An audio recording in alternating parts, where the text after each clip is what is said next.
나이 들수록 형제자매도 결국 남이다. 지난 설날 가족 모임에서 문득 깨달은 것이 있었다. 형제자매들이 한자리에 모였는데도 어린 시절처럼 자연스럽고 편안한 분위기가 아니었다. 서로 안부를 묻고 아이들 자랑을 하지만 왠지 겉도는 느낌이었다. 예전처럼 속마음을 털어놓고 진솔한 이야기를 나누지 못했다. 그런 모습을 보며 마음 한편이 씁쓸했다. 언제부터 우리가 이렇게 멀어진 걸까? 야, 어린 시절 한 방에서 함께 자며 비밀도 나누고 싸우기도 하고 화해하기도 했던 그때가 그리웠다. 하지만 동시에 이런 생각도 들었다. 이것이 자연스러운 일은 아닐까? 부처님께서는 예로부터 모든 만남은 헤어짐을 전제로 한다고 말씀하셨다. 아무리 가까운 사이라도 언젠가는 각자의 길을 가게 된다는 뜻이다. 형제자매 관계도 예외가 아니다. 어린 시절의 끈끈함이 평생 지속될 것이라고 기대하는 것 자체가 하나의 집착일 수 있다. 요즘 주변을 보면 형제자매 관계 때문에 고민하는 분들이 많다.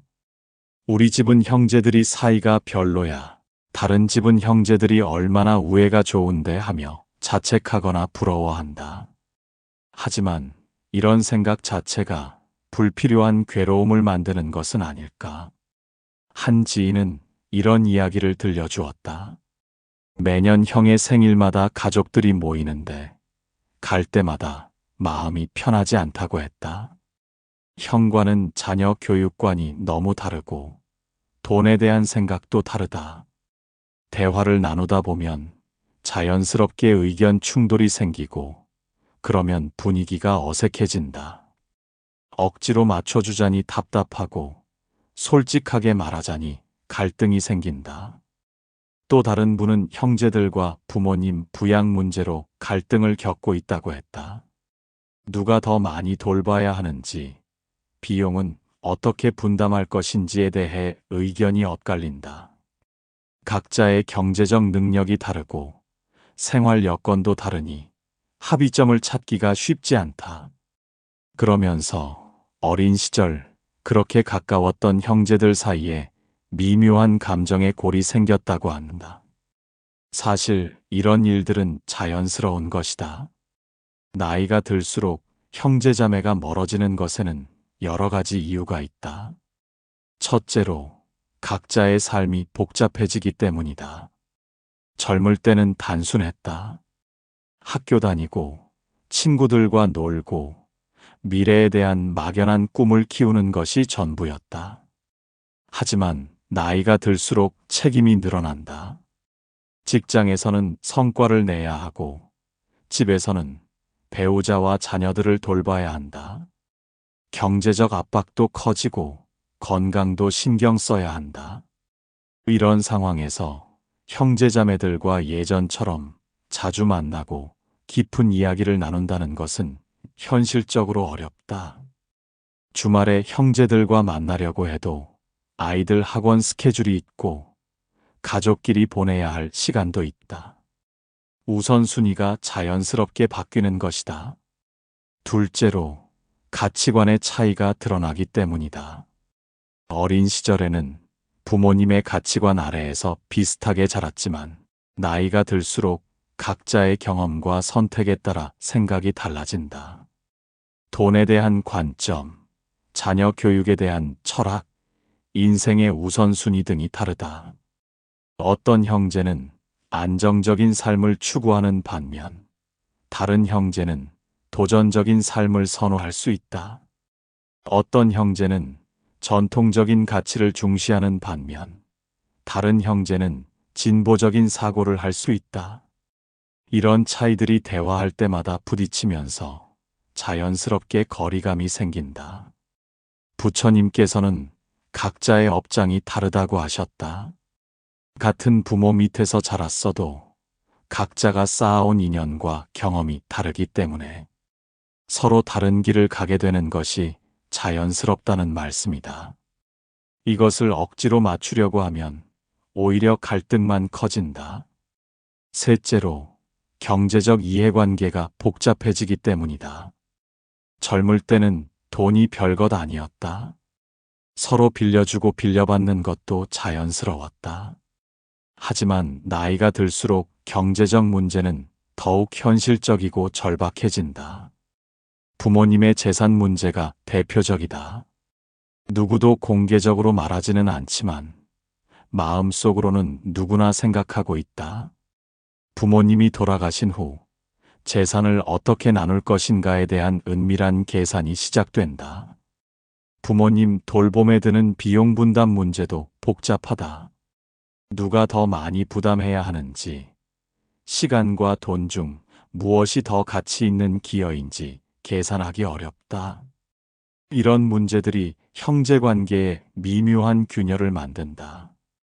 서로를 의심하게 되고 감정이 상하게 된다. 혈육이라는 끈까지 흔들리기 시작한다. 넷째로, 각자의 가정이 우선순위가 되기 때문이다. 결혼을 하고 가정을 꾸리면 자연스럽게 배우자와 자녀가 삶의 중심이 된다. 이것은 당연한 일이고, 그래야 건강한 사회가 만들어진다. 하지만 이 과정에서 형제자매와의 관계는 상대적으로 소원해질 수밖에 없다. 시간과 에너지가 한정되어 있기 때문이다. 주말에 형제들과 만나려고 하면 배우자가 불편해한다. 왜 주말마다 형제들과만 만나냐? 가족과 함께 보내는 시간은 언제 갖느냐고 항의한다. 자녀들이 커서 결혼하게 되면 또 다른 문제가 생긴다.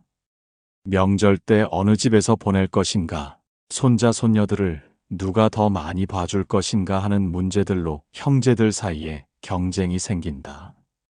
각자가 자신의 자녀와 손자, 손녀를 우선시하게 되면서 형제자매와의 관계는 더욱 멀어진다. 다섯째로, 노년기의 고독이 자연스러운 것이기 때문이다. 나이가 들수록 사람은 점점 혼자가 된다. 이것은 피할 수 없는 인생의 법칙이다.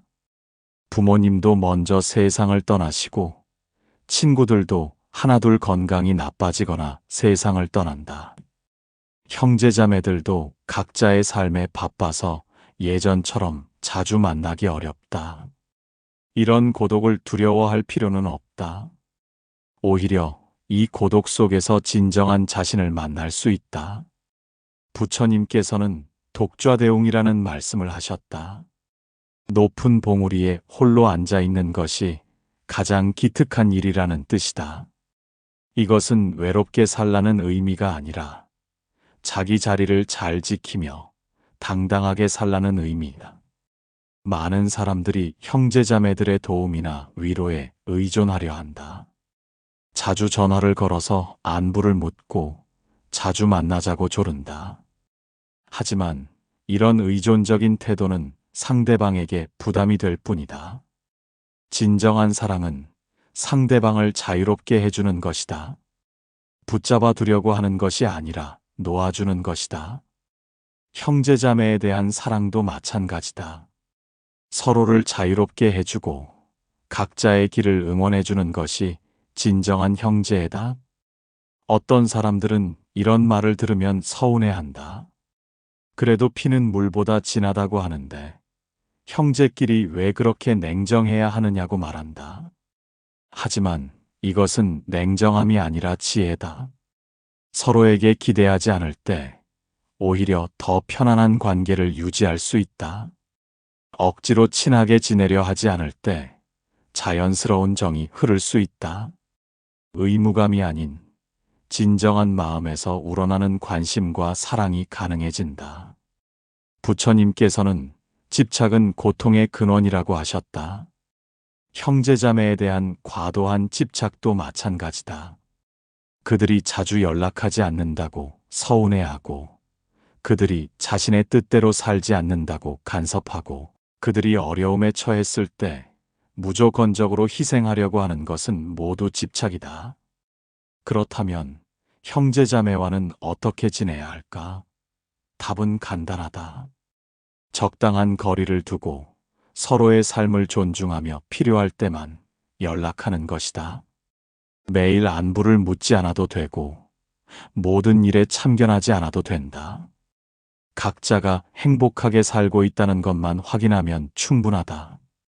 명절 때 만나서 안부를 묻고 가끔 좋은 일이 있을 때 축하해주고 어려운 일이 있을 때 할 수 있는 범위에서 도와주면 된다.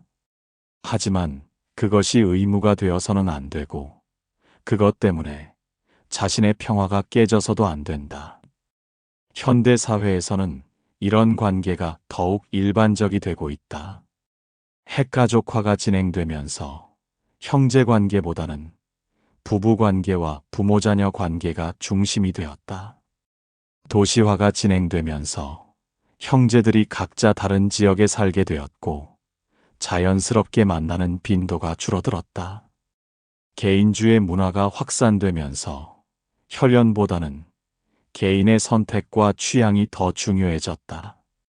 이런 변화들은 모두 자연스러운 것이고 시대의 흐름이다. 나이가 들수록 형제자매가 멀어지는 것은 슬픈 일이 아니다. 오히려 자연스러운 일이고 건강한 일이다.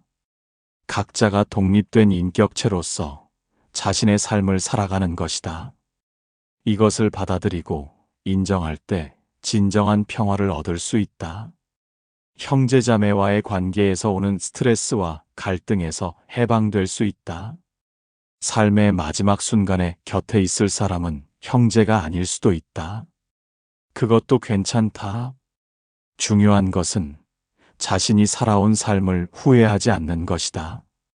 부처님께서는 무소유의 삶을 말씀하셨다. 형제자매에 대한 기대와 의존도 내려놓을 수 있는 것 중 하나다. 가져도 집착하지 않고 잃어도 원망하지 않는 마음이 필요하다. 형제가 있어도 의존하지 않고 형제가 멀어져도 서운해하지 않는 마음 말이다. 형제자매가 남처럼 느껴진다고 해서 자책하지 말자. 그것이 자연스러운 일이고 그렇게 되어야 하는 일이다. 대신 각자가 행복하게 살기를 마음으로 축복해주자. 그것만으로도 충분한 형제애다. 서로의 인생에 간섭하지 말고 각자의 선택을 존중해주자. 멀리서나마 서로의 안녕을 빌어주는 것. 그것이 성숙한 형제자매 관계의 모습이다. 세상의 모든 관계는 무상하다. 영원한 관계는 없다. 형제자매 관계도 마찬가지다. 어린 시절의 추억은 아름답게 간직하되 현재의 관계에 집착하지 말자. 이것을 인정하고 받아들일 때 비로소 자유로운 삶을 살 수 있다. 부처님의 자비로운 가르침이 우리 모든 이들의 마음에 깊이 새겨져 불필요한 집착에서 벗어나 진정한 자유와 평화를 얻을 수 있기를 발언합니다. 형제자매와의 관계에서도 서로를 존중하고 이해하며 각자의 길을 응원하는 지혜로운 사랑을 베풀 수 있기를 간절히 기도드립니다. 나무아미타불 관세음보살